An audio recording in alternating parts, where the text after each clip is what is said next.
Being Gen Z is engendered by a feeling of hopelessness in the face of a world built and shaped before our input. The life and death of countless movements in history that would have stood opposed to colonialism, capitalism, and every fucking ism really occurred decades before we came to be. In the wake of the end of history, we are born into a landscape where the consolation prize we feebly and gladly accept as reparations for our participation in humanity's death is consumption, constant consumption. We believe, with nothing else to do, we must accept and alleviate the hollowness and hopelessness and its effects with a non-stop stream of dopamine. Few of us recognize that this is not a life. Even few of us seek something outside of consumption and placation. The children of postmodernity, new labour, and born in the shadows of Thatcherism represent a lost tribe that I now assign the name Blair babies. Right. Ceebo, 2025. Wow. How you open a tape like that, man? That's crazy. That's mad. I don't even know why I wrote that. That's the mad thing, man. Like, rah. This is future sampling material. You left this a cappella opening a tape. Yeah. So Someone's what? gonna. Yeah. You know what I mean, I can't wait to clear that sample. You know what I So let's just start with the title, Blair Babies. mean? Like open up what that means and like how people can like get their heads around the title.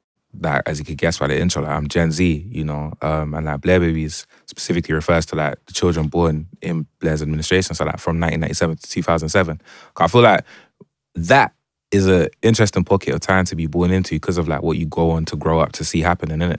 Do you know, as far as like calm, like by the time I'm 10 years old, yeah, because I was born in 2002, by the time I'm 10 years old, yeah, regeneration has like completely changed the way London looks, you know what I mean, as far as like gentrification. Even I started seeing that in my area, you know, because I was raised on Brixton Hill, innit? So like Brixton was the local, do you know what I mean? Even seeing the way that was shaped by like gentrification. And then even like on a more global scale, stuff like COVID, you know, I seen a tweet the other day that like said that like for like maybe a brief period, like it was almost as if like there was like this belief that we lived in like a post-racial society. You know what I mean?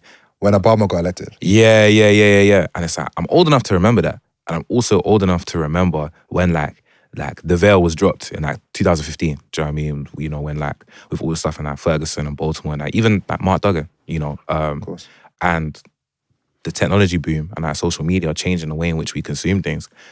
Meaning that like we're in this really weird like hodgepodge of huge things that affect us, and like it's made things a bit different for us in comparison to like the generations before us in ways that like I don't think have been properly documented yet. Do you know what I mean? So when did you realize how different the previous eras were? Like as a maybe like an early teenager, you're like, oh, you didn't grow up with a phone and like mobile internet and social media. Like what was that like? When did you clock that maybe this is all kind of a new thing happening to people? as a teen, like I was very much just moving through the world, and like man had questions, but like I didn't care enough to have to like really start searching up like do you know what I mean? Why is this happening? Why do I feel this way? I was like, this is just the way I am. But like when I got to uni, yeah, and I started like looking back, whether it be, you know, through my degree as far as like politics and sociology, or even just like, you know, through my curiosity of music, like when I started looking back at like how music was produced, distributed, and looked at a time before, yeah, I'm like, like all the stuff that's happening now that we do that we like take as like just like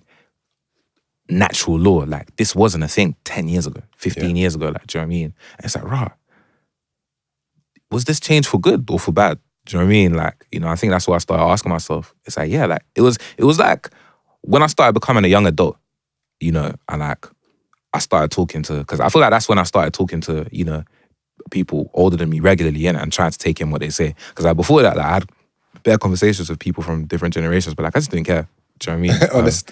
Yeah. But like when I was a young adult and like I had, you know, like I saw the pertinence in like having a conversation. I was like, like things are weird for us. Do you know what I mean? In a way that like I didn't really grasp, you know? So yeah. But then like you kind of, the first song on the tape samples Dizzy. Do you remember what your first kind of contact point with his music is? Because the song, like Brand New Day, which you sample, is like the year after you're born. Yeah.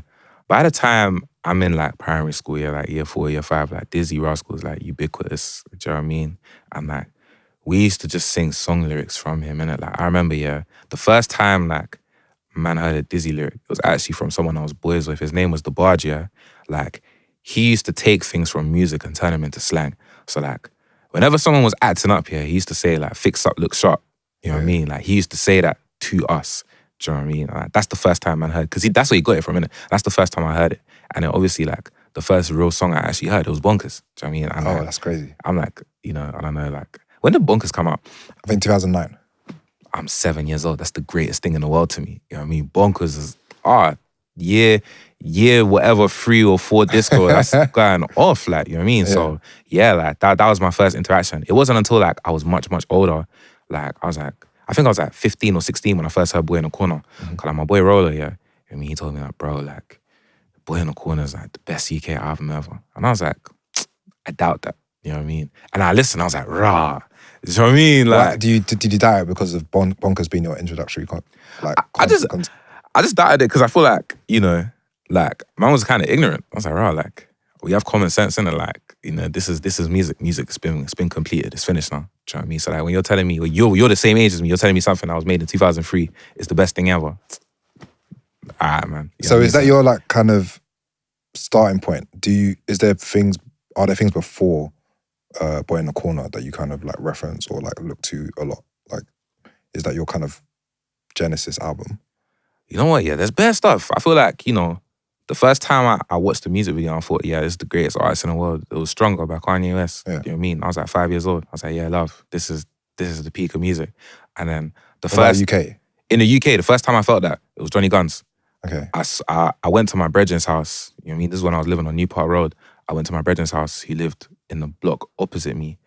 And his big brother was in the living room and he had Johnny Guns Fresh Home, like, up on the TV. And like, I was like, rah, this is wavy, like, this is cool. And he's from down the road. This is hard, like, you know. So like, that was my introduction. And then, obviously, again, like, by the times where like my consciousness is forming, Funky House is in like full swing. Do you know what I mean? So like, Funky and like early road rap are like my proper introductions into like UK rap. Do you know what I mean? Especially because like, my mum was proper, like, she had an iron fist when it came to music in the house. Like, do you know what I mean? She was a proper church girl. So I would only ever hear these when I was outside. But like, I was outside bears in it. Do you know what I mean? I was one of them kids. So, you know, yeah, those are like the first few points of Genesis as far as like UK rap. Yeah, and then now like you're writing your own music. Do you think, okay, like maybe there's like surfaces that I need to scratch from like maybe like before like 2003, 2004, 2005, like what, I don't know, are there curiosities that you have? I can like try and fill you in. Yeah. Do you know what it is? Yeah. I always like, I started rapping when I was 16. That's when I first wrote a rap. But then I didn't know that I wanted to be a rapper. I was just doing it because we was doing cyphers in year 11. I was like, right, I want to be in a cypher. And then I wrote a rap, you know, because my boy told me, come to the cypher. And then from then, I was like, Carmen, in order to actually get good at rapping, yeah, in order to be the best in the playground, I should probably treat this like a subject in school, innit? Like, I should study the textbooks. So it's like, Carmen, I would go online, I'd go on forums, you know, rap pages on Twitter, and just see what people regarded highly in it. And then go back and then learn what I could about the context around the album, So it's like, you know, from the ages of like 16 to 19, that's when I heard like all the old stuff in it. Do you know what I mean? So like, I heard Home Sweet Home for the first time during that period. Man heard, you know, all of JME's discography. I went on a JME bender. It was mad still. Yeah. Do you know what I mean? Like, You Lot's Gen started like really, you know, doing the archiving documentary thing, like, so like, man was like taking that in as well. Do you know what I mean? And yeah, like, I definitely think like that period is when I proper started to get into it. Do you know what I mean? So you see those names like Dizzy, Kano, Jamie, like listening back to those things, can you see why they've survived like as artists or why they've had the kind of longevity that they had? No, for sure. Because like, I remember listening to Jamie when I was in primary school. Do you know what I mean? Like, Man Don't Care. Yeah. You know, even when Jamie was making music with the Sidemen, I was rocking with it. You know what I mean? I feel like there are things that like they did that are like kind of like transcendent as far as artists, whether it be like, a lot of them had like a mad ear for songwriting. Do you know what I mean? They're like, when it comes to pop, pure, like Dizzy, like, you know, Dizzy, Skepta, Wiley, like they could all do that. But then also as well, like, you know, when it comes to them being able to almost like project themselves as symbols of, you know, something, you know, whether it be like that being the reason why Boy in the Corner landed the way it did, insofar as like Dizzy being, you know, completely himself, but also in doing that, like representing all the men them. Do you know what I mean? Or whether it be someone like Skepta being like tongue in cheek in the same way that like a Biggie is, or like Red Tete, like, do you know what I mean? Just having that almost like off kilter sense of humor, that proper British, do you know what I mean? That proper British side to his lyrics, you know? And then even someone like with a Kano just being that proper forward thinking in the way that he actually put the words together. Do you know what I mean? Like, I feel like there's bare stuff which I've observed as like, okay, like I can see why in the time where you came up, this landed, and why it still lasted so much. Why someone like me, I can listen to like a P's and Q's for the first time in like 2020 and be like, right, this is hard. You know what I mean?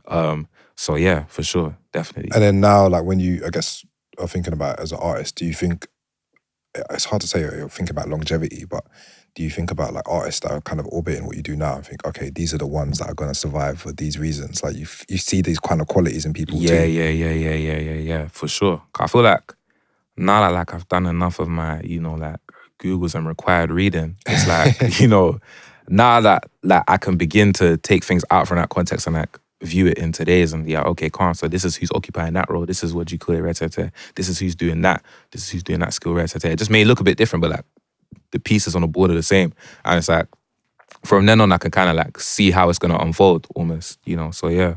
And then what do you think, like, I guess in the way you presented yourself, like how do you like frame where you sit in the UK music landscape? You have this like term like the UK underground. Can you give us a bit of insight into like what that means today in 2026 and like who are the artists orbiting that and what that means to you? Right. This doesn't need to be definitive. It could just be to you.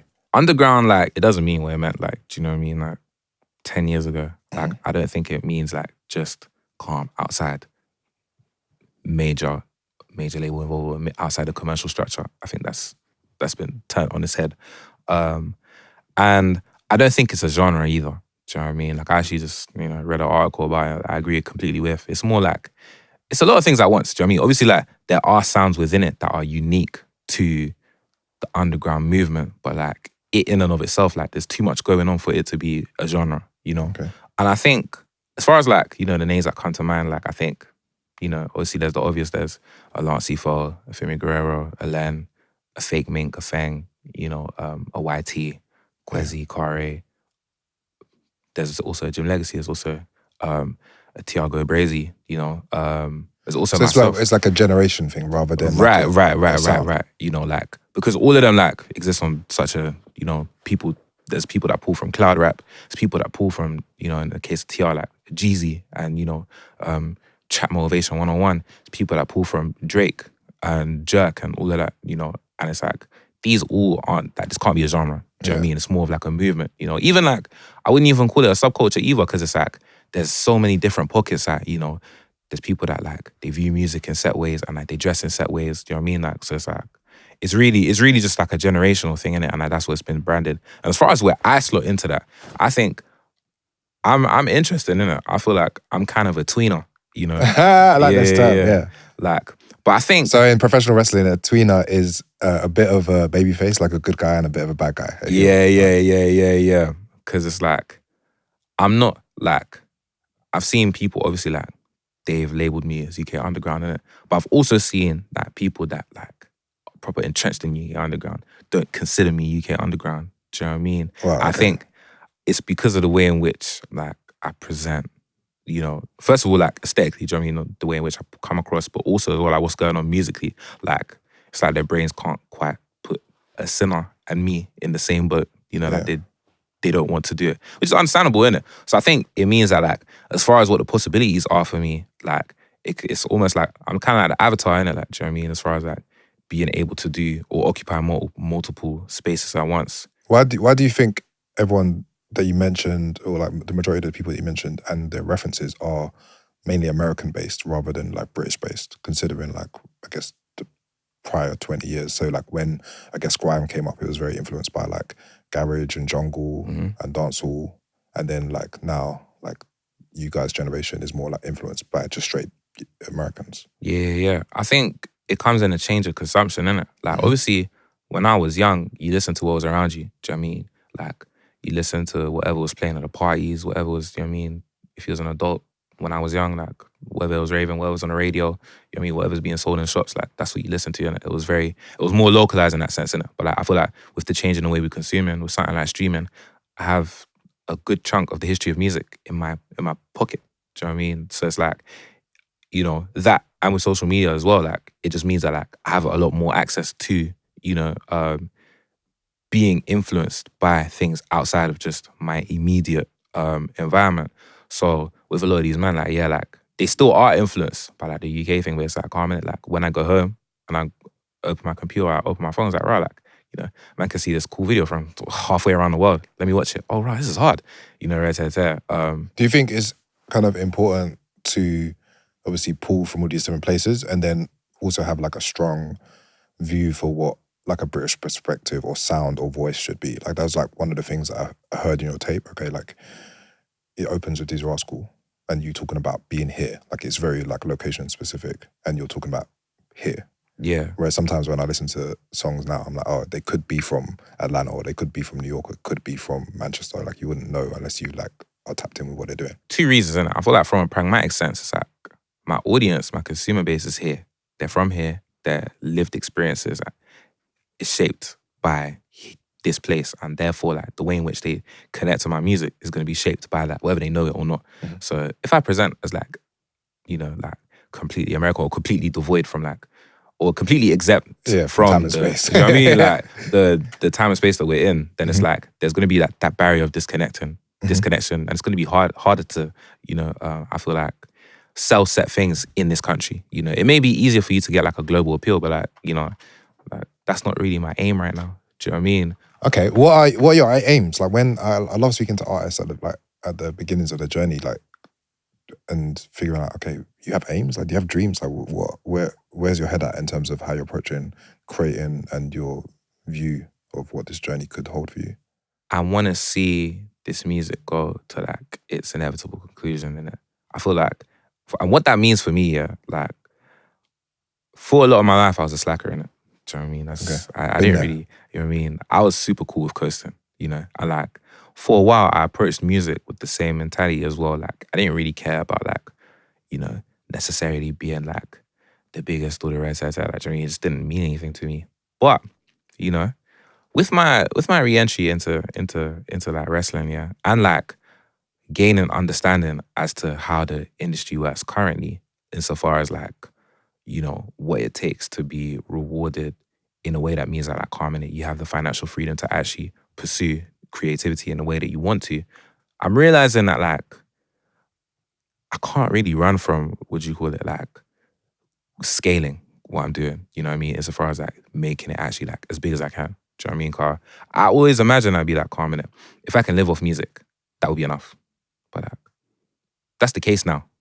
It's like, okay, no, it's not enough. Do you know what I mean? I'm not even like, insofar as like a person like, yeah, like I want this accolade, or like, you know, I want to be recognized in a certain way, because ultimately that stuff is subjective and I don't really care. Do you know what I mean? But my dream project is still in my head. I haven't made my dream project yet. You know what I mean? And I know in order to make my dream project and for it to be received in the way I want it to be received, there are certain like, I need to do certain things first insofar as like establishing myself and like, you know, get myself in a place that's like, I have the financial freedom to like take any creative risk I want. You know what I mean? Nothing is riding on it as far as like, you know, like there's one thing you said, like, you know, Rent being a creative director. You know what I mean? I need that to not be the case before, you know. Oh, well, it doesn't change as you scale up, because as you scale more responsibilities, more like challenges, opportunities, then rent, you know, I can use it in one sense of like, say like your living situation, but then as soon as you hire a studio, that's also the rent. Yeah. You're renting someone else's time.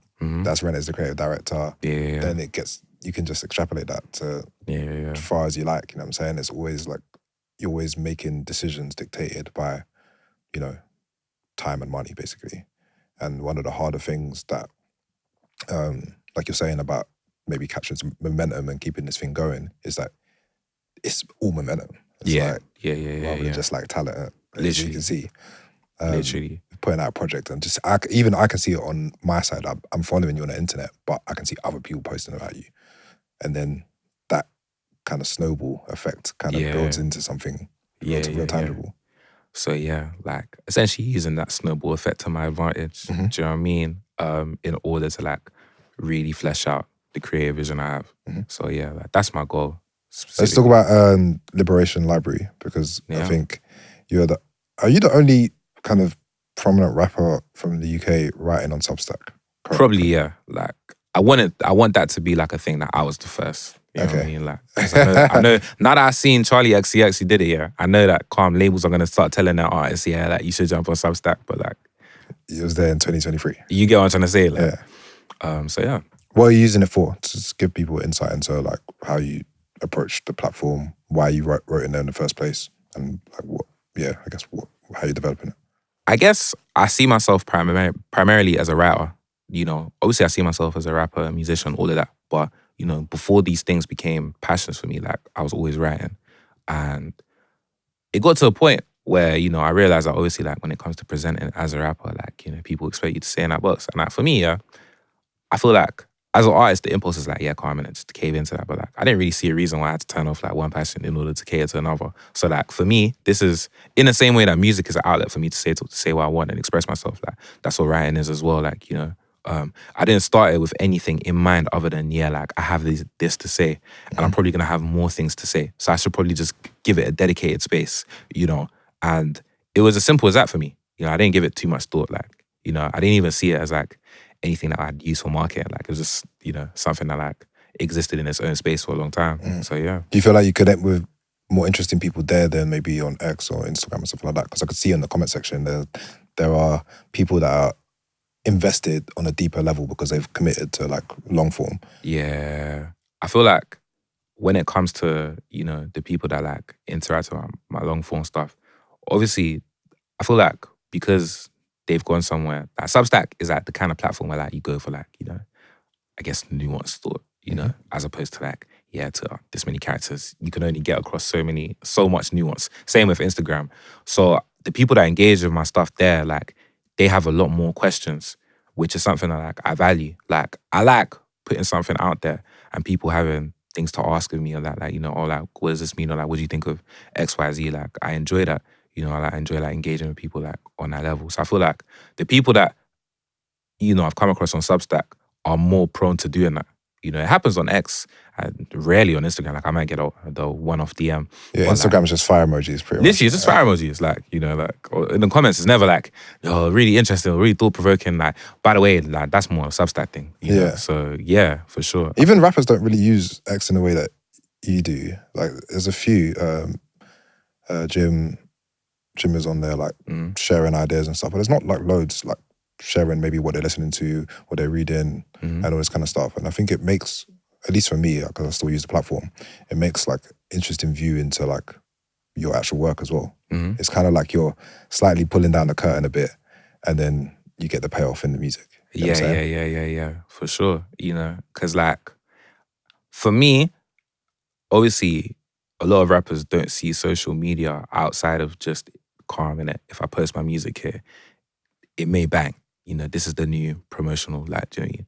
But I think it's kind of like, it's a bit uncreative to see it that way. Or like, you know, I feel like there's so much context you could add to your music by revealing, you know, personality in a way that like, you know, layers the music, like it adds to how people view you and therefore how they perceive the music, you know? So like, for me, I always need, that's why I even jumped on Twitter in the first place. Like before I jumped on music, I was like, calm in it. I need to make people care about my music because if I drop a song now, no one will care because like I'm just me, I'm just Chris, calm. I need to give people something to buy in.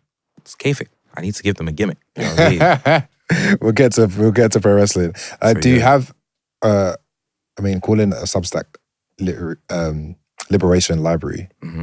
What is in your Liberation Library? You mentioned quite a few different books in your posts, but are there particular ones you want to shout out that you think like the man should read before even engaging with your music? Yeah, Things Fall Apart by Chinua Achebe. You know what I mean? For sure. That's like an essential read, you know. I feel like Ain't No Black in the Union Jack as well. Of course. I was going to bring that with me today. I thought you'd had read it before, but yeah. Yeah, Paul Gilroy, All I Mind. The autobiography of Assata Shakur, proper eye-opener for man. You know what I mean? Great read, but like really, would you call it? Really insightful too. And also as well, Macbeth. Love Macbeth. Old school British banger, Yeah. Macbeth. I really like. Obviously I did it at school. Yeah, Like, I same. really enjoyed it. And like, I feel like there's bare parallels from Macbeth to just life. You know what I mean? So yeah, if I had to make a definitive list, short, but you know, Yeah, no, that's a good range. So yeah, for sure. I wanted to like speak about. I mean, Macbeth maybe is a good place to start. Nostalgia, maybe not that far back, but like this kind of texture that a lot of people in today's generation are using. Like, how do you balance, I guess, creating new aesthetic and nostalgia? Like, when I saw your cover, I was like gassed that it wasn't using like, I don't know, like a collage of old stuff from the 90s or 2000s and stuff, which is easy to do if you have a title called Blair Babies. Naturally. But you decided not to do that. Like, how do you think, okay, how to use nostalgia and like references and imagery from before? Nostalgia should be a tool. You know, it should never be like the whole selling point. I feel like that's where artists get it wrong. Like, obviously, when it comes to artists of the past, like they use nostalgia in service of something. Do you know what I mean? Like, obviously, there's always been cases where like people have just used nostalgia for nostalgia's sake. Like, you know, it's not like the whole sampling thing is like a new thing, you know, or even just outside of that, just in general, like, you know, people were writing about 80s craze in the early 2000s, you know, so it's been a thing. But I think to do it tastefully is like calm, like to use parts of the past in order to inform how people should see the present or like your take on the future, you know. So yeah, like even with the cover, for example, it's like I didn't want to do the Union Jack because I feel like the Union Jack doesn't mean anything just by itself on an underground rap cover. Like it's not communicating anything that matters. I feel like that's my biggest problem of the use of like symbols like that. You know, like I hear the reclamation argument, but it's like it doesn't.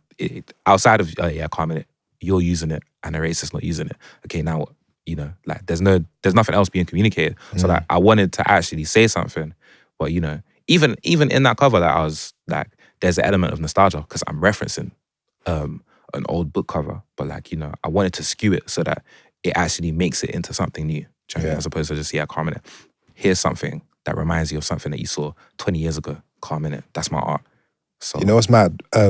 I started going through like the history of Black British music and just listening to like thousands of songs over the last 2 years. And the first time people like even rap or sing about back in the day is like 2001.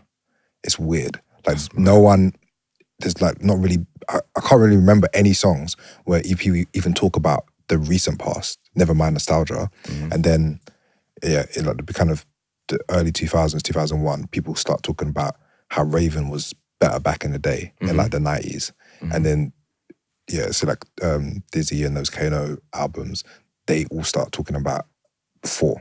So like that kind of Blair era stuff already, like that's where the nostalgia actually started, which is kind of crazy. Because if you listen to like a man in the 80s weren't singing about how good it was in the 60s. Yeah. But man in 2001 were like, 95 was cold. Which is mad. And then now, 20 years later, I hear people saying, like, I wish we could have one of the funniest tweets I saw, maybe like, it's probably like three or 4 years ago now. It's like, our scene needs to have the unity that grime does.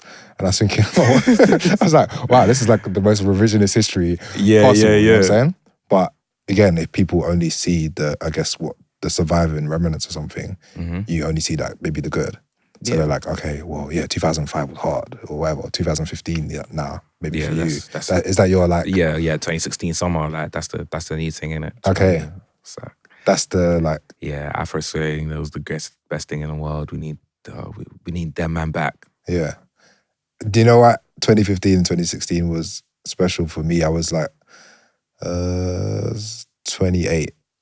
And so I was kind of like not old, not young, somewhere in between, but there was like this kind of crossover point with like the previous generation or my generation and then new people coming through. So you had like, Man Don't Care and That's Not Me, and then but you also had like Stormzy and AJ Tracy and Dave and Big Zoo and Jay Huss, Kojo Funds, all this other new music come through at the same time. And there was like 2 or 3 years of just all the new artists and all of the people that had been active for the prior 10 all at once. And then it kind of like that kind of continued to 2020, and then it's kind of just like it never really reached that height again. You know what I'm saying? You can see it in maybe the charts or where things sell. It's like, oh, where is everyone? Yeah.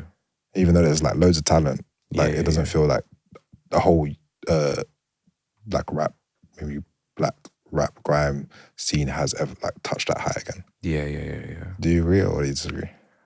I agree, because I feel like COVID definitely kneecapped a lot of what could have been, as far as like the artists that were coming through at that time, and that where their careers could have gone had they been allowed to, you know, like expand and scale and do live shows and like really solidify the fan bases that were growing. Or if, you know, if they've already done that, if they was allowed to drop their albums when they wanted to, you know, or drop a project within a certain time.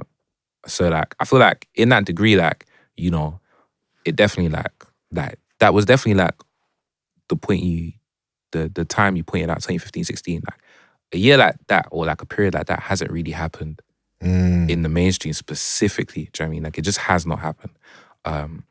So it's been a bit of a weird one, like I agree. But like, you know, I think we're on the verge of something happening. Okay, you're optimistic. Optimistic. Cautiously. Okay. Cautiously optimistic. Why Yeah. cautiously? There's like a lot of like radical ideas that come in. On one hand, yeah, the underground is, you know, we're saving UK music, calm. We're back. That's like one end of the spectrum. And the other end is like, yeah, UK rap is dead. Like, it's never gonna happen again. Like, you know, I miss Notes, I miss Kojo Fines. Like, wow, like, you know, it's over, it's so over. Like, this new thing, like the underground thing, it's fried, like, you know. I think neither is all the way true. Neither is all the way true. Like, and I do think, you know, people are optimistic about the underground because like it's a sound that's not saturated. You know what I mean? Like people see it as like I say it's a sound, but it's not a sound. But like there are sounds being introduced that like we haven't really heard in this form before, and therefore like people see it as like a frontier of new creativity. It's like, wow, we haven't heard this stuff before. This is, you know what I mean? This is crazy. This is good. You know. But I'm old enough to remember that this is how people felt about Afro swing, about drill. You know, even the second wave of grime. Like, this is grime, but better. So it's like, because people are talking about it like it can never become oversaturated. But I think the way in which we consume music means that like that's probably easier to happen now. You know, insofar as like TikTok being what people see as like the main marketing platform. So, you know, I think like just waiting and seeing. But like, obviously I'm excited about it because I'm in it. But same way though, I don't think this will be the one where like, yeah, Carmen, this beats the path to oversaturation. You know? So yeah. Let's talk about the Union Jack fully because I did a few posts earlier on in the year saying UK rap needs to go beyond the Union Jack. And what I meant by that is just like placing it there or like having it in the background of your video or rapping in front of it or like having it on a hat. And then what happened in the summer with the Raise the Flags thing, it changes the context immediately. Right. Like if that never happened, like it wouldn't bother me as much. And I think the grime lot never used it at all in their aesthetics. It's such a generational shift for us because a lot, I guess, at first I was like, is it because a lot of us were first generation, but you're first generation. Yeah, you're first generation too. So, okay, it's not that. Then another artist said to me, people want to signal where they're from to the rest of the world because they were speaking to everyone, whereas we were just speaking to ends, basically. So there was no reason to identify ourselves as being from London. Of course we are. Or from the UK. Yeah, of course. Like, we're not speaking to anyone outside of this pocket. Yeah. But even still, like today, now that the Raise the Flags thing is happening and I guess the political environment has changed, like how do you think, I guess, the community, the rap scene, the UK music scene should adjust or respond, or should they just keep it the same? I understand that, you know, as artists, we ourselves, like, you know, especially like as black artists, like we ourselves are symbols of, you know, whatever it is we communicate in it. Do you know what I mean? So I just want like raps to honestly ask yourself, Carmen, do you think in 20 years, like, or 20, 30, 40, 50 years when like context has been eroded enough, do you know what I mean, that like people are gonna know the difference between you waving your flag and a racist waving their flag? You know what I mean? Like what does it mean? You know, if someone sees a video of you doing it and then a video of someone else doing it, and then say, okay, Carmen, explain why these mean different things. Mm. There's nothing there. That's why people have to, make tweets and go on interviews and do statements about why it means something else. Because, like, in actuality, it is just reappropriating a symbol to, like, that artist said, like, to signal the fact, yeah, I'm British. But then outside of that, nothing in it. And it's like, what does signifying that mean in a time where, the symbol of Britishness is being used, like, specifically as like something hostile to you and your people? Do you know what I mean? It's like, as artists, like, the onus is on us to push political imagination further than just, yeah, Carmen, I'm as British, and this is my flag also. You know what I mean? Like, Definitely. I think we should have something more to say. Do you know what I mean? Even if you do want to use the flag, yeah, Carmen, but like, what are you doing with it? You know what I mean? I like a further like maybe criticism I have is that it's not even like subversive. Like if you want to be subversive, use the England flag. Yeah. Most of the people that posting this, I'm like, you're not traveling the country. Like you ain't going to Wales or to Scotland or to Northern Ireland. Like you're from England. Like, yeah. So if you want to like be edgy, why don't you use that one? But they won't use that one because they see that as the like that's the racist. That's the bad one. Yeah, that's what I mean. Yeah, but which is also absurd because it's like, well, why would you? If you're trying to signal that where you're actually from, that is the one to use. Yeah. And say, well, this is the kind of like lesser offensive one. Right. And I'm like, I guess I'm of the kind of thing like where I'm like, I don't view either as like offensive. Flags of kind of have their function. I wouldn't personally use it on my aesthetic or on my creative presentation for a whole bunch of different reasons. But if I chose to use a flag, I wouldn't put it there with no explanation. Yeah. Does that make sense? Yeah. When we use it as, I guess, grime had this thing where because it's intrinsically British, it didn't need to be called like UK grime, for example. Now, obviously, we have like this thing, okay, it's like UK rap, the broad kind of headline of everything.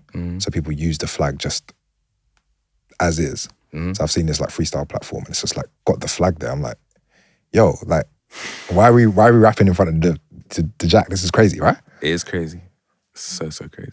What kind of other symbols do you think we could use instead of that would feel maybe like London or would feel British or Black British enough without having to like have this kind of friction between the two things? I think the answer to that lies in like, it's within the understanding of, what Black Britishness is, isn't it? Like, and I think, I've had a lot of conversations about it with people with like varying different opinions. Like, I've had conversations with people like from my generation and like reject that term completely. Do you know what I mean? Why? Because they feel like they can't align with the concept of being British because of like, Britain's history of colonialism and imperialism. Like I talk to people where like they're from countries where like Britain colonializing them. They're like, Carmen, what does it mean for me to be British in that context? It's like I was stripped of like the identity I'm supposed to have and I'm taking on this. Like that's how they see it, innit? Do you know what I mean?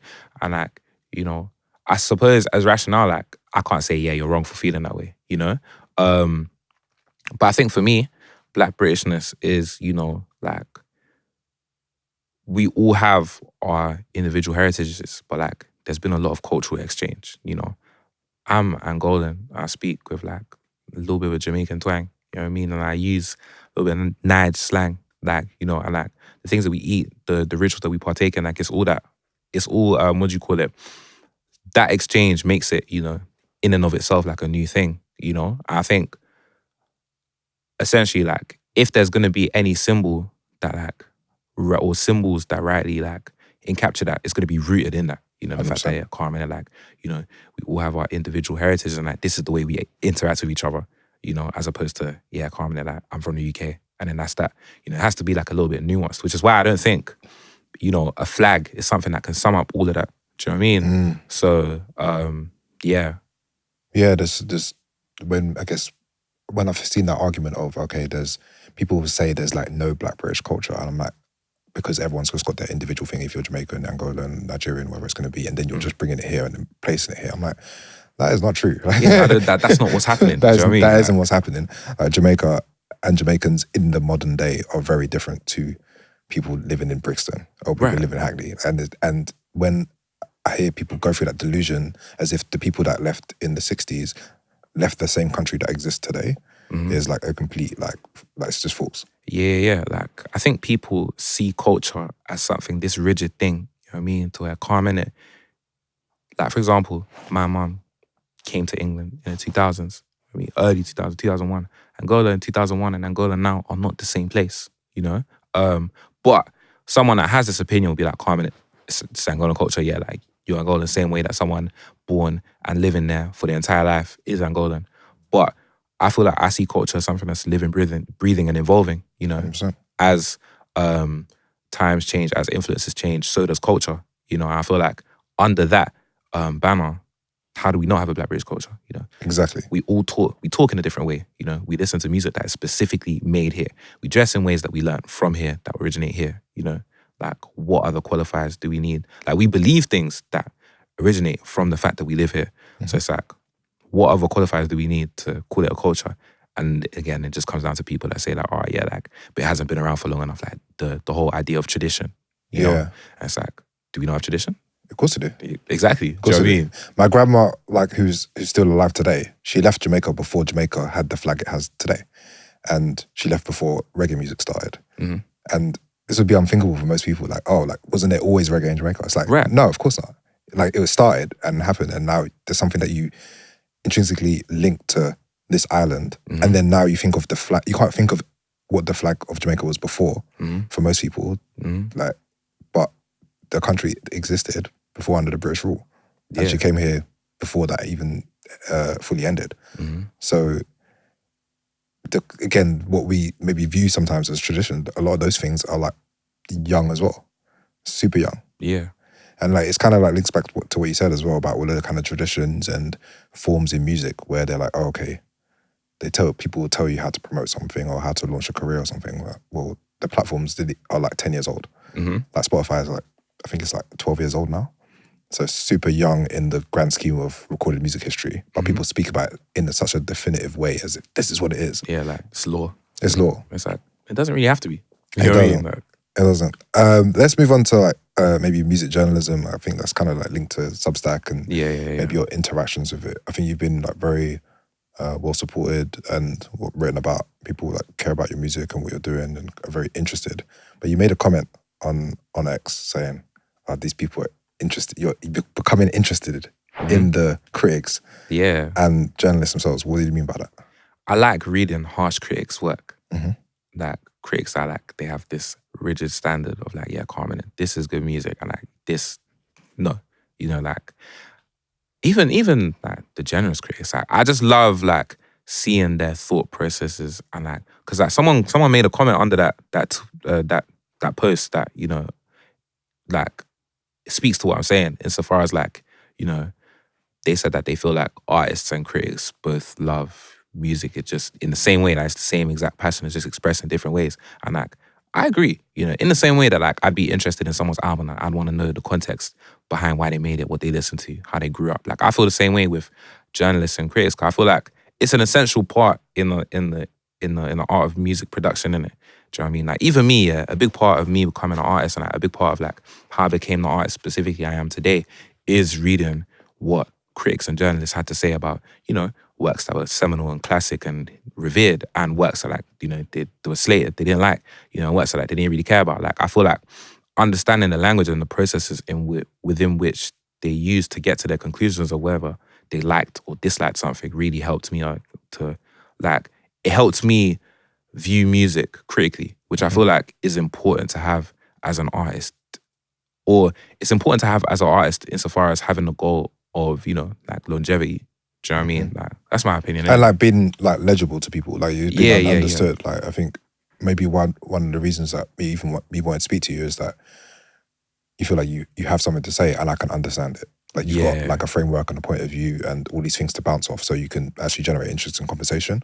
Sometimes okay, someone can make a hard tune, but I wouldn't have like a lot of questions for them. And maybe it's like the other way around with a music critic, where you if a music critic says, oh, like, this thing's 5 stars, it's like, well, actually, is that useful to anyone? But once you see all the other music that they review, where they go, you know, their history of interacting with music, you can understand why they landed on that point of view. Exactly. And sometimes, like, I think in the UK, man, like we have good critics, but they won't do it publicly because they just get attacked if they say something's trash. And we need to be able to say things are bad or I don't like something. I think like, you know, I've done this at different points of in my journey and it's not gone well for me. I would not recommend. But there are going to be people that one day that just go, you know what, I don't even care. Like, I'm going to give you a critical reason why maybe this isn't a path that I want to go down or listen to or think that's interesting, but in an interesting and entertaining way. Yeah. Like, that made the whole scene richer, right? literally, that's what I feel like. Like, that's why I like, a lot of people slate Pitchfork here. I love Pitchfork because like their critics just don't care. You know what I mean? Especially like when there's a project that everyone is hailing up and then a critic from Pitchfork says they don't like it. You know what I mean? Like people really cling to it. You know, I feel like I love reading them articles in it, even if I disagree with the conclusion. Like I like this album and you don't like this album. I love reading it because, you know, again, like they're able to give that critical reasons, like calming it, like, you know, based on my history of listening to this genre or this artist and I feel like this doesn't execute XYZ well. And like in the UK, like you said, that doesn't really like, it's not here in full in the public because again, like you will be attacked for it. Do you know what I mean? Sometimes in a very literal sense. Yeah. You know, I'd love people to engage with like what my generation is doing on that level. Do you know what I mean? Like I'd love to see, because I feel like that also, number one, I feel like us as artists, it helps us, you know, develop a framework within which to make the ideas we come up with more legible.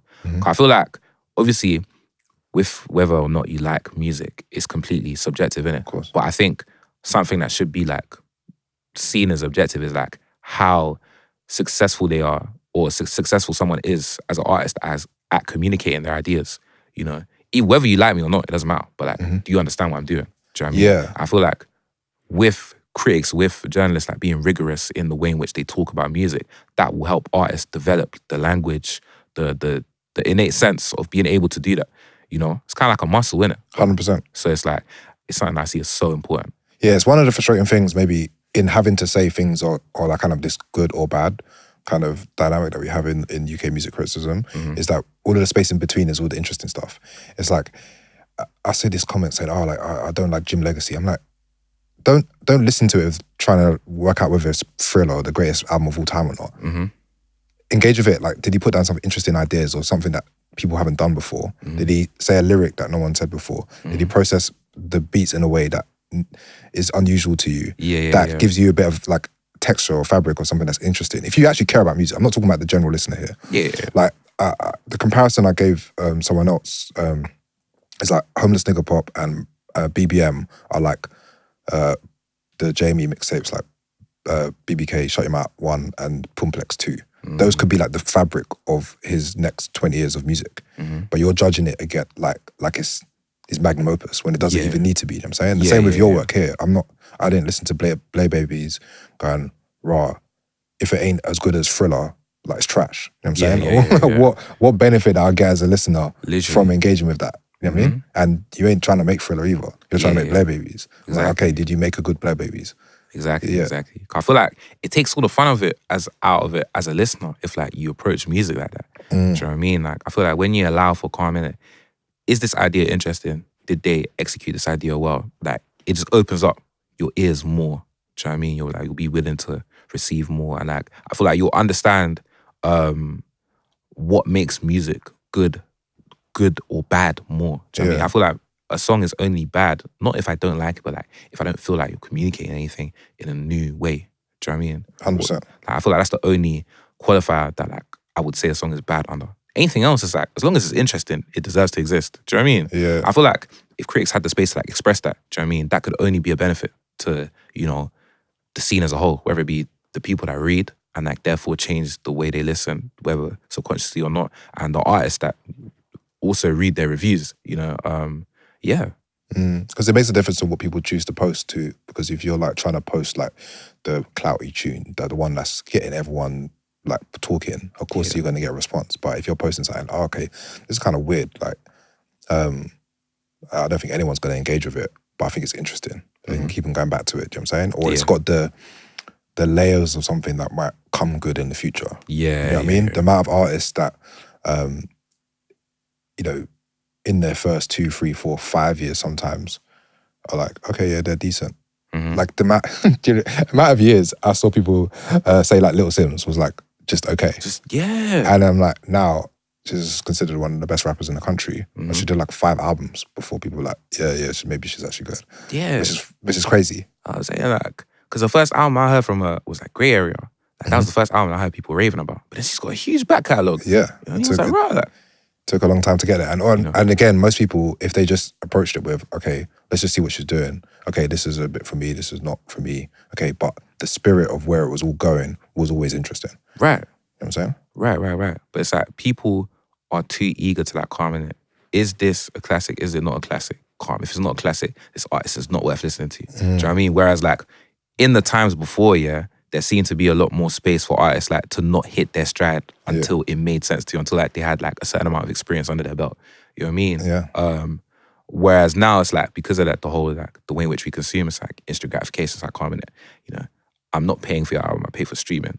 It's like I just did this for free, innit? So it's like I don't have to care that much. Do you know what I mean? I don't have to be that invested in the ideas right there. It's like just give me the dopamine now. You know? If it's not, then calming it. Like, I don't care.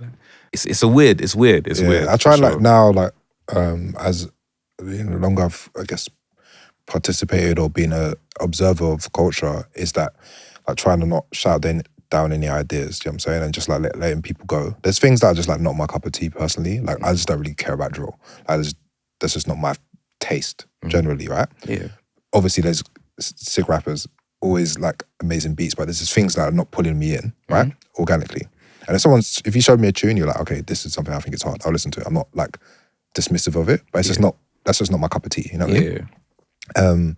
But what I didn't want to do, because I saw that what's happened with grime, is like say no one should listen to drill, or it's trash, or like, you know what I mean, shut it down, or like call the police on people. You know what I mean? That kind of energy, because I saw that happen with grime and dubstep and all these other kind of music that I kind of grew up with. I'm like, no, let people find their way and create something new in the process, even in terms of audience and all these kind of, I guess the way, like when I was like working on records of other people, like putting out all this kind of weird electronic stuff, people would say, oh, that's not even real grime. I'm like, where's the grime rulebook?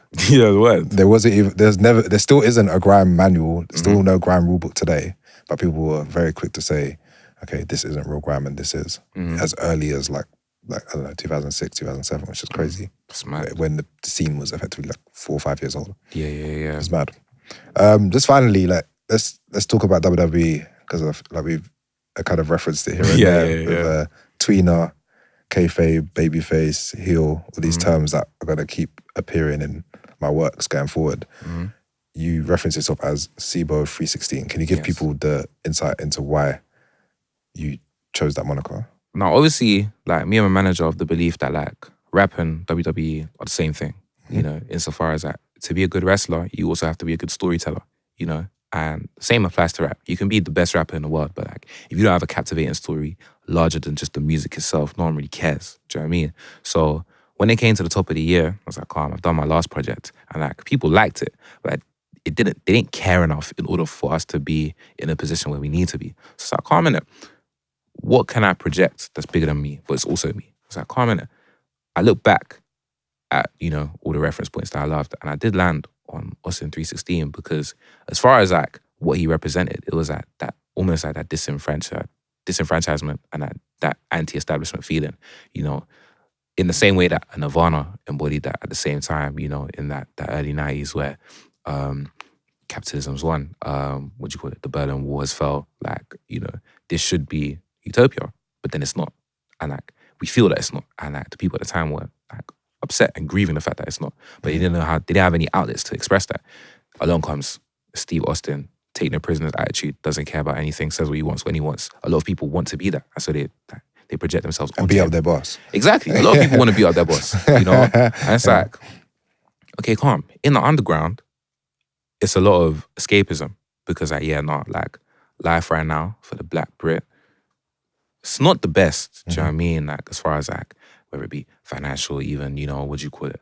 If we look at the racial tensions that, you know, came up to a boiling point this summer, or just in general this year, you know, it's like, calm in it. The easy thing would be for me to say, yeah, calm. I'm also underground, so let me make songs like this and that, you know, like feed into the escapism and like let that be that, you know. But I felt like it'd be more pertinent if I spoke to the fact that, okay, calm, I do that. I love the escapism. I love a good, you know, tune from XYZ that like isn't necessarily about the climate of the world or how they feel, you know. It's just a great song and like it's got a nice rhythm. I like that, you know. I listen to that all the time. But, you know, at the same time, like away from that, this is how I actually feel. You know, these are the things that are on me, and these are the things that like, you know, I try and cope with on a day-to-day. By listening to stuff like that, by indulging in certain, you know, activities. And I think a lot more people can see themselves in that than just the escapism by itself. You know, it's like in the same way that we was talking earlier, as far as like the difference between using a symbol and giving it new context. Yes. It's like that. You know what I mean? So I thought that was the best way to do it. And that's how I came to Ceebo 316. You know, I couldn't use Austin 316. I had to make it somewhat new. Yeah, because it's a Bible reference that he pulls up. So just for context, so Stone Cold at the end of a match in 1996 against Jake the Snake at King of the Ring, at the end he says, you talk about your Psalms, John 3:16 says, Austin 3:16 says, I just whipped your ass. Like, and then does your 3:16 have a line with it to go? Ooh. Like you've got to think of like the. No, I've got to think of a tagline. You're right. Yeah, I'm workshopping that. I'm gonna have one by 2026. Yeah, for sure. And then like, could you pick out like maybe some stories and maybe characters or stars that you appreciate their kind of work? I'm chatting. We do have a tagline. In see us. I forgot. That's on the shirts as well. All right. Yeah, man. I forgot. But as far as stories that stuck out to me, because what's your era of like WWE? It's like the last 5-6 years, right? Or like before that? Yeah, so it's the last 5-6 years, and then it's also as well like, what do you call it? Like, I remember like the early Toyota PG era in it. Yeah. You know what I mean? So I think one that sticks out to me, Cena, when he got the US Open Challenge, I just think that was so sick. You know, he's like, yeah, calming it, like, you know, he had enough of that. I can't wrestle. Cool. Do you know what I mean? I think Rey Mysterio just as an entity, like just his entire career, you know, like I always loved it. I've been watching Rey Mysterio since I was a child. So we literally from whatever, 95 or something. And imagine thinking, oh, that looked like the future in 2010. Imagine what it looked like in 95. Like, I hear it. It was like mind-blowing. No, I hear it. Or 96, 97. Yeah, literally. Yeah, and he was amongst a whole, like Rey Mysterio is a luchador from Mexico, but he's like mad short. Yeah. And but he would like be wrestling the big guys and getting good matches out of all of them. It was so sick, man. So sick. Mark Henry's Hall of Pain run. Yeah, you know okay. I mean? Oh, so that is like one of the great heel turns. Let's talk about this quickly. So Mark Henry, I think this is maybe 2010, he's in the ring with John Cena, and you think he's doing a retirement speech eventually in his pink outfit. And he says, you know, to his daughters, to his family, Daddy's coming home. And he puts up his hands. And then he just like clotheslines John Cena and gives him the slam. And he says, I still got more. I got more in the tank. Exactly. Yeah. Exactly. That is a line and a half. Like heel turns, man. It's such a beautiful like art when done right. There's not really many things like that in entertainment that get you going. Like genuinely, like Cena's heel turn this year. Like, I can't lie. Like Triple H won me back briefly. Yeah. Just for that one weekend, he got me. Do you think it's the best heel turn ever? I watched it again today, and the execution, I think it is the best. It's just the storyline didn't play out in the best way. Yeah. I think as far as the moment, it's probably still. Yeah. Probably, because like, that's the face to end all faces. Yeah. You know what I mean? So 20 years as a baby face. Literally. So it's like, that, to choose now to heel turn, it's a master stroke store. I can't lie, like, it might be. I think it might be. Okay, so John Cena heel turn, the Mark Henry. Well, okay. Can you think of any others that stick in your head as like great heel turns? Because I'm thinking, I guess Roman Reigns. Okay, yeah.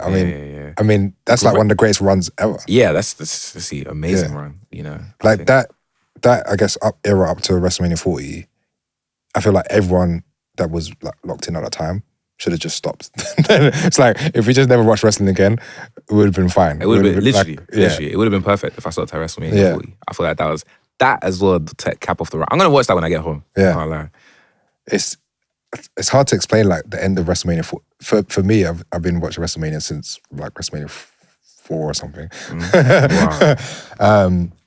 Wow.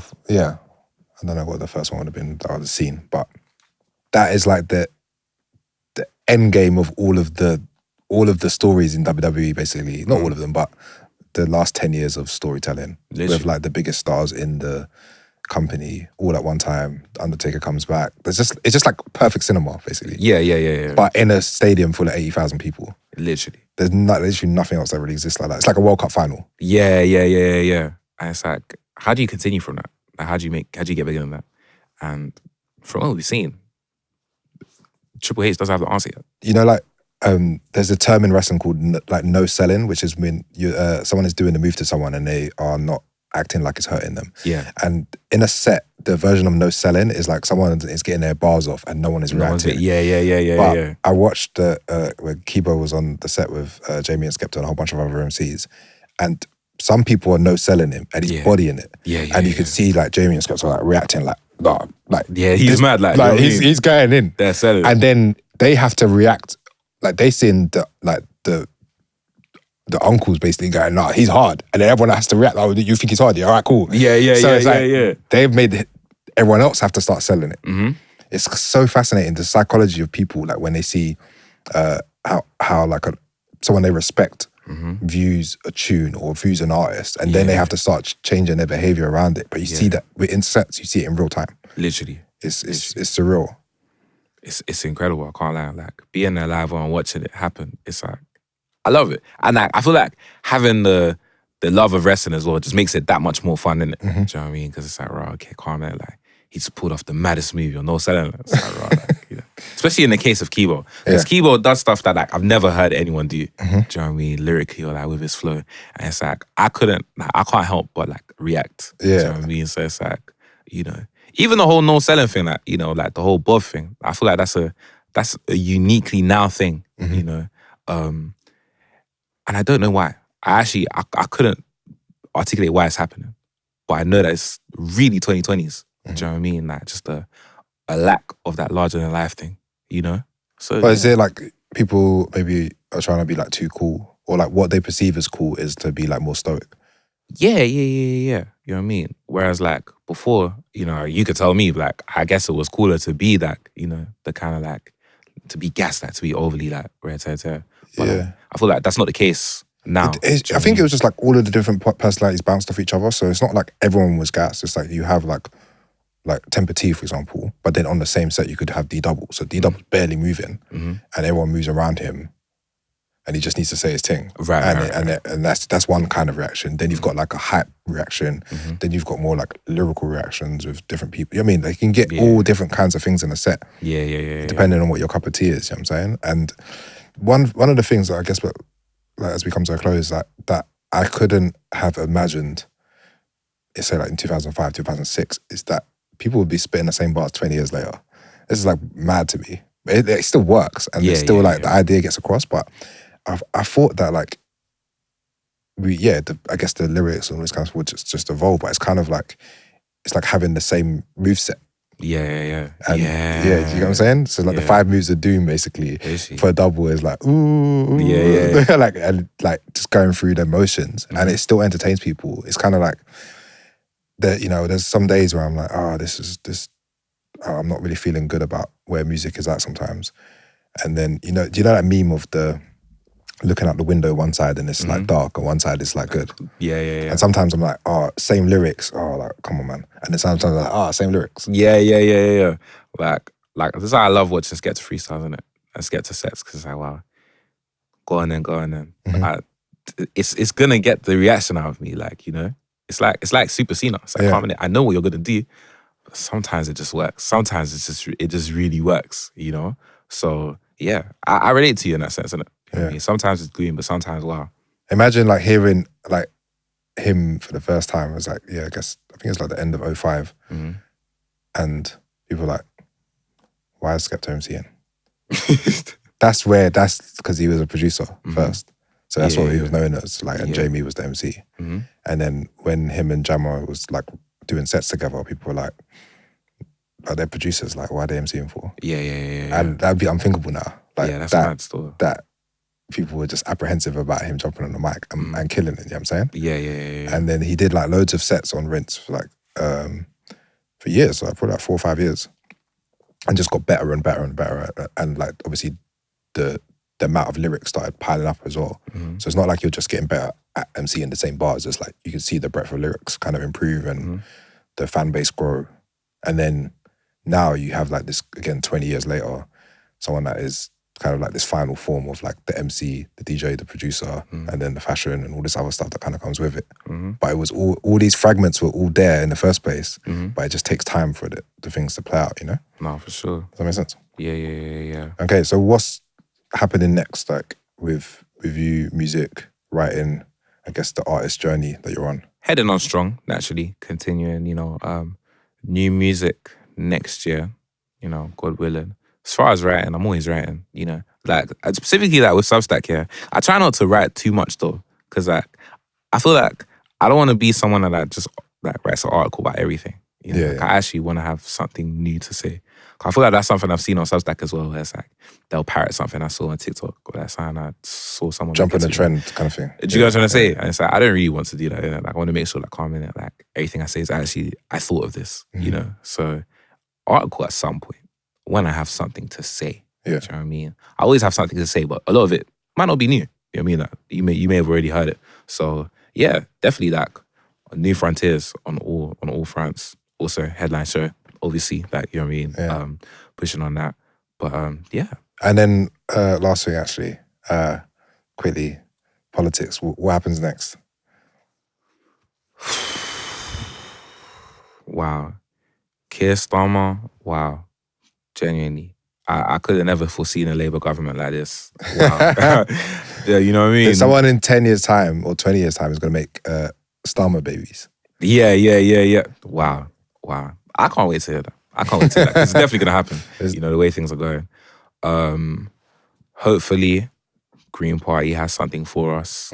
Please, because I do not believe Labour wins the next election. I just cannot believe it. You know what I mean? Do you believe in Zach Polanski? I kind of have to. You know what I mean? Do you think we can like I guess it can get better? That's what I mean. Like, it's not like this. Zach Polanski is in his 05 Skepta. Right. So by the time we get to wherever we need to go, he's him and whatever the setup is going to be ready. Is that your kind of like view? Like I feel like there's a lot of stuff that remains to be seen, but like I can't write him off. You know what I mean? We'd only know the answer to that when he gets into the position. So it's like, from that point of view, I believe in him. Do you think we're going to have to play a role, like we as in, I guess, the culture, wrong she said, the culture, whatever that means, are going to have to like maybe lay down points of view in a very strong way, in a way that we haven't had to before. Like the last few elections have passed and it's kind of been like this, like in the scenes in general. Like people talk about here and there, but it's not been at the forefront of any of the music or any of the output since maybe Grime for Corbyn or something. Yeah. Like, and that was it. And then everyone kind of retreated. Do you think in maybe 2028, 2029, your generation of artists is going to be like, actually, you know what, we have to get this done, otherwise we're going to be in the trenches for the next 4 to 8 years with whatever regime comes in next? On one hand, I'd like to believe that like all people like operate with that same sense of urgency. Do you know what I mean? Of like, yeah, no, it's important for us to do our part as like cultural producers. But like on the other hand, I know that like a lot of people that are in this are like just careerists in it. So it's like calm in it. As long as I have my money, good luck, guys. So I don't think that attitude has gone anywhere. Do you know what I mean? So all I can do is be optimistic that like, I'm calm. Like, I'll do my part, and the people I know that will do their part. But as far as like, will it be something that we could say is reflected on the whole, I don't even wouldn't know yet. So yeah. All right, it's a good place to leave it. Thank you, man. Thank you. Pleasure to meet you, man. Pleasure to meet you as well, man. All right, respect.